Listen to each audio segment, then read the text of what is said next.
It took one pharmacy student working a night shift to uncover what 3 attending physicians had completely overlooked. And she almost didn't say anything at all. The 8th floor of Toronto's Harwick General Hospital had its own unspoken rules.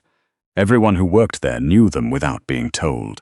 You didn't ask questions about the man in the private suite at the end of the hall. You didn't make eye contact with the 2 men in dark suits who stood outside his door in 12-hour rotations. And you absolutely did not linger when you delivered medication to room 812. Tatum Briggs had been a pharmacy intern for 4 months. She was 24 years old, finishing her final year at the University of Toronto, and she had spent most of those 4 months doing exactly what she was told. Head down, notes organized, no unnecessary conversation. She had a gift for patterns. Her professors had said as much. The kind of quiet, meticulous attention that made her exceptional at catching what others missed. She could look at a medication chart and feel, almost physically, when something didn't add up, like a splinter under the skin you couldn't quite see, but knew was there. She had felt it for the first time on a Tuesday evening in late October, when she was running a cart of evening medications through the 8th floor and paused outside room 812 to check the chart. The patient's name was listed only as Harwick, C.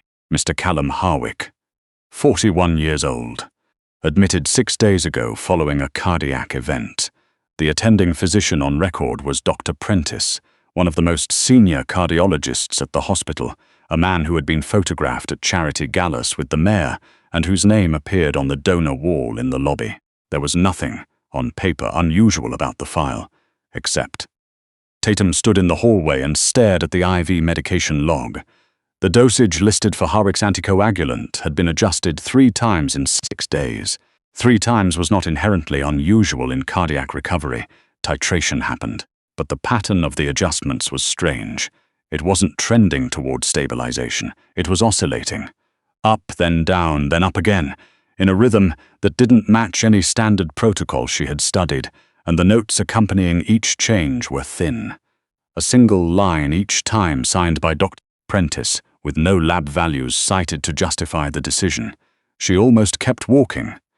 One of the suited men by the door had noticed her pause. He wasn't threatening. He didn't move, didn't speak, but his attention was specific and total, and Tatum felt it like a change in air pressure. She kept walking. Back at the pharmacy station, she sat down at her desk and opened Harwick's digital chart on her terminal. She told herself she was just double-checking. That was her job, technically. Pharmacy interns were expected to review charts for drug interactions and dosage accuracy. She was doing her job. What she found made her sit very still for a long time. Callum Harwick had been admitted following what Dr. Prentice's notes described as a hypertensive crisis leading to a brief arrhythmia. The emergency department had stabilized him, and he'd been transferred to the private suite within hours. His initial blood work was consistent with the diagnosis. But the follow-up labs, drawn on day 3, day 4, and day 5, showed something that should have triggered an immediate reassessment. His potassium levels were dropping. Not dramatically, not in a way that would have set off automated alerts, but steadily, incrementally, in the kind of slow decline that a busy physician reviewing a dozen files at once might not register as a pattern.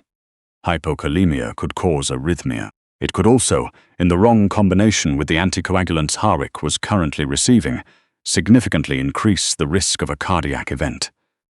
A serious one, fatal potentially, and Dr. Prentice had not ordered a potassium supplement, had not adjusted the anticoagulant, had in fact done nothing to address what Tatum was looking at on her screen. She pulled up Dr. Prentice's other current patients, cross-referenced. It took her 40 minutes, and by the time she was done, her hands were cold.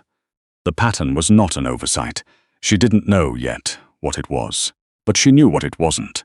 She went home that night and sat at her kitchen table in her apartment near Spadina and tried to talk herself out of what she was thinking. Dr. Prentice had 30 years of experience. She was an intern. She had 4 months of hospital floor time and a gift for patterns that her professors had noted, but that had never, in any real clinical situation, been tested against an attending physician's judgment. Maybe she was wrong. Maybe she was missing context. Maybe there was a perfectly reasonable explanation she didn't have the medical background to understand. But the numbers were the numbers.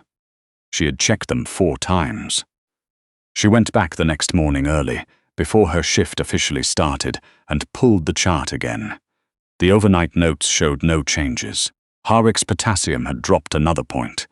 Dr. Prentice had been in, there was a timestamp, had reviewed the file, and had signed off without ordering anything. Tatum sat in the break room with a coffee she wasn't drinking and thought about the men in dark suits. She knew who Callum Harwick was. Everyone in Toronto, with any awareness of the city's financial and underworld landscape, knew the name. He was the head of one of the most established organized crime networks in Ontario.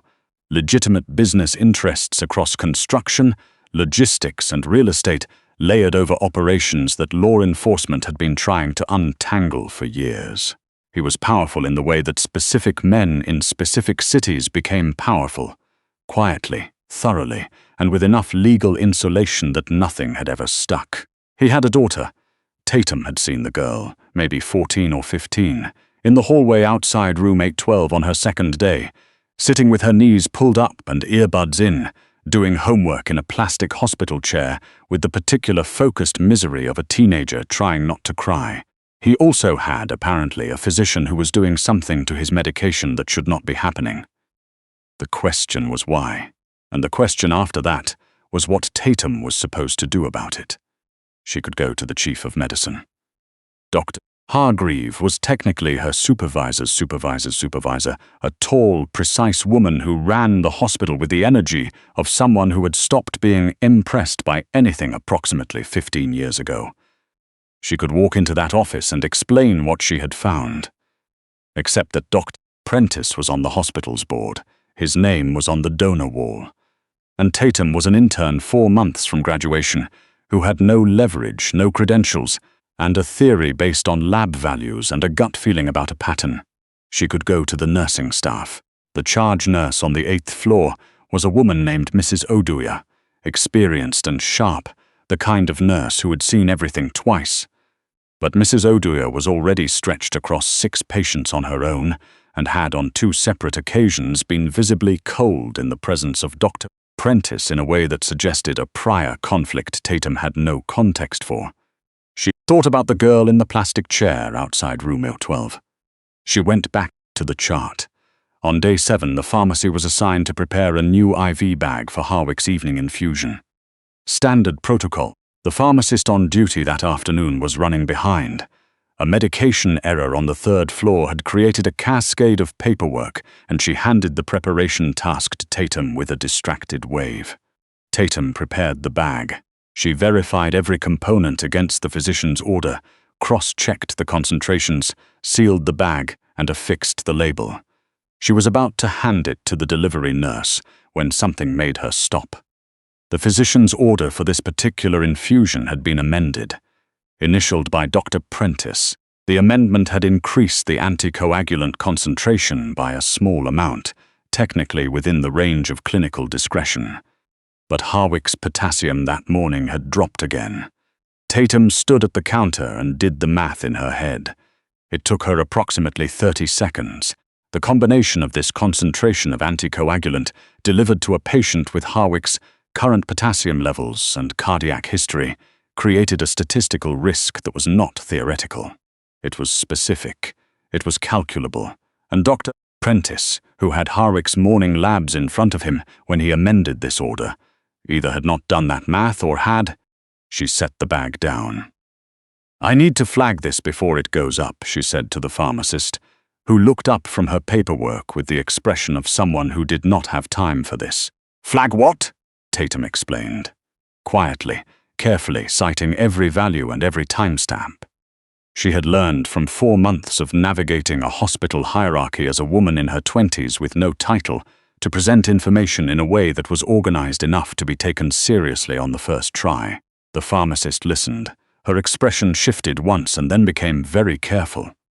She asked Tatum to write it down. Tatum wrote it down. She cited the lab values. She cited the timestamps. She cited the dosage formula and the expected outcome. She wrote it the way she had learned to write things in her program. Precise, factual, with no language that could be dismissed as speculation. The pharmacist read it twice, then picked up the phone. She did not call Dr. Prentice. She called the chief of medicine. What happened in the 40 minutes after that call, Tatum was not present for. She was asked, by someone, she was never entirely sure who had made the decision, to wait in a small office on the administrative floor. She sat there and looked at a wall-mounted painting of the Muskoka Lakes and thought about all the things that could go wrong from this point. She thought about her practicum evaluation. She thought about graduation. She thought about the girl in the plastic chair. Dr. Hargreave came in at the 41-minute mark and sat across from Tatum with the specific posture of a woman who had just been through something and had not yet decided how to feel about it. "Walk me through it again," Dr. Hargreave said. Tatum walked her through it again. Dr. Hargreave listened without interrupting, which Tatum had not expected. At the end, she asked 3 questions. All 3 were technical.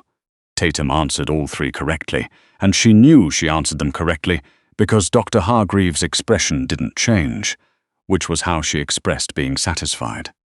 "Mr. Harwick's infusion has been held pending review," Dr. Hargreave said. "Dr. Prentice has been contacted." She paused. "You understand that what you've done today is going to be examined very carefully." "I know," Tatum said. "Both what you found and how you found it. I know." Dr. Hargreave looked at her for a moment. "Good," she said, and left. The examination was not comfortable. Tatum spent the better part of the next 2 days in conversations with the chief of medicine, the hospital's legal department, and 2 people who were introduced to her only as consultants, and who did not explain what they were consulting on. She answered every question she was asked. She provided every note, every timestamp, every piece of documentation she had gathered. She did not embellish, and she did not minimize.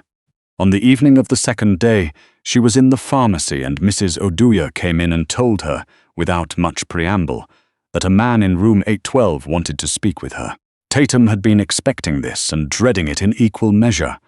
She followed Mrs. Oduya down the hall and stopped outside the door and took a breath. Then she went in. Callum Harwick looked better than he had in the hallway glimpses she'd caught over the past week. He was sitting up, color returned, the particular vitality of a man whose body had been trying to warn him of something and was now being appropriately listened to.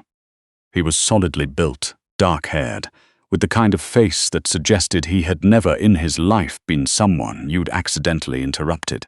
There was a woman in the room with him. Late 30s, well-dressed, with the careful stillness of someone who was choosing every movement deliberately. And the girl Tatum recognized from the hallway, now sitting in an actual chair that someone had brought in, still with the earbuds in, now watching Tatum with the undisguised assessment of a teenager who had been through enough to have abandoned pretending not to pay attention. Harwick looked at Tatum for a moment without speaking. "You're the intern," he said. "Pharmacy student," Tatum said. "I finish my degree in the spring." Something moved across his face, not quite a smile. "Sit down." She sat. He asked her to explain what she had found. Not the hospital's version, not what the lawyers had told him, what she had actually found in her own words, starting from when she first looked at his chart. She told him. All of it. The dosage pattern, the lab values, the amended order, the math she had done at the dispensing counter. She told it in the same precise, organized way she had told it to the pharmacist and to Dr. Hargreave because she didn't know any other way to tell it, and because she had realized, somewhere in the last 48 hours, that the only version of this she was capable of giving was the accurate one. When she finished, Harwick was quiet for a moment. "He's been my physician for 11 years, he said. "I know," Tatum said, because she had looked it up. "And you have, 4 months of floor time? 4 months and 3 weeks." He made a sound that was almost a laugh.